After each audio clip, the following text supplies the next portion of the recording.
mar ngima e pacho kaendi.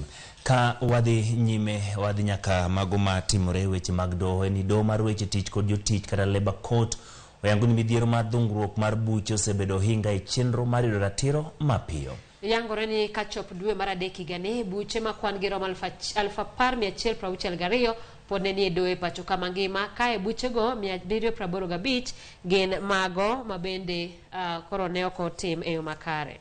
Chenro ma kamaendi jokanyo kod yal buche opoyo okenge moseketi gi bad migao mar doho motenle gi Martha Koome medo kwan dogo kendo duoko chien dhungruok mag buche. Giwacho ni kata doko ni buche yande odhungore okenge ma oseketi osekonyo e ruyo buchego kendo kelo lokruok.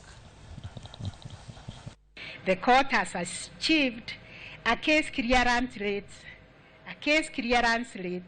of 161%.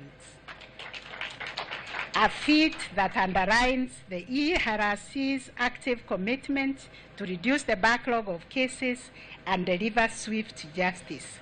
It is an achievement that fills us in the judiciary with pride. But it is also a reminder and a clarion call to maintain the court's momentum, to never waver in the pursuit of efficient justice delivery.